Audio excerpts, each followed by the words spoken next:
السلام علیکم ملګرو شیر افضل مروت نن دا ویلي زما منځ چلور زما صرف او صرف دوه کسه ذمہواران دي په ما باندې چلور شنو صرف هغه دوه دي نه دا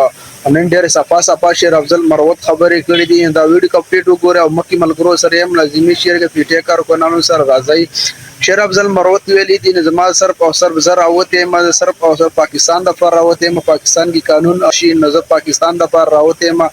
زما دا نه د خوخه زما د مخ یو خپل یو سیټ ملاو شي د عمران خان وټنه وګټي او ما دا زما ایسم نه دی پکار نه او ما په خلک ماته یو صافي تاسو کو مله صحافي تاسو کو نو ته دومره سخته کې ولی ځان ور کړی د عمران خان د پاره نو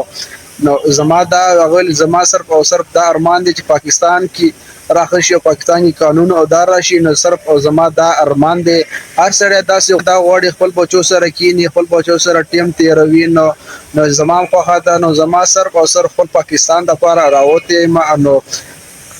پاکستان د پر راوته ما نو زما دا ارمان دي چې پاکستان کې امن راشي نو هر سره داسې وړي خپل کور کې کینی خپل بچو سره کینی زه د عمران خان سره زکه ولاړې ما عمران خان سچ دی او عمران خان حق دی او عمران خان سره زما زه عمران خان سره په دې ولاړم چې عمران خان سخت چلیټر دی نو عمران خان بالکل د ملک سوچ او فکر کوي نو شیر افضل مروت وای نو زه عمران خان سره زکه ولاړم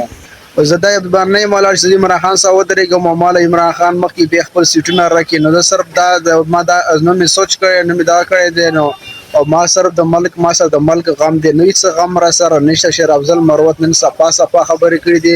او کم دوه کس دي زما نو هغه ویلي زما صرف دا زما چې چلو زما هغه دوه ذمہواری نو شیر افضل مروت خو ویل او دوه کسو نامي وان خيس زما دا دوه کس ذمہواران دي زما باندې چې چلو وشل نو نامي خوان خيس شیر افضل مروت پرون عمران خان ټرایل په جیل کې او عمران خان څخه تفصیلونه شوی دي عمران خان پرون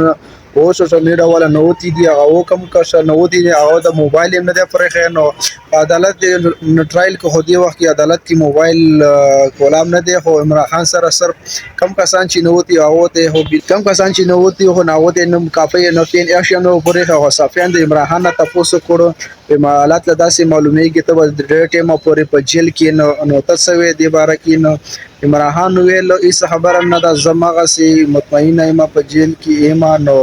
د جیل عبادت غړم او په جیل کې ختم کې نو ډېر خلک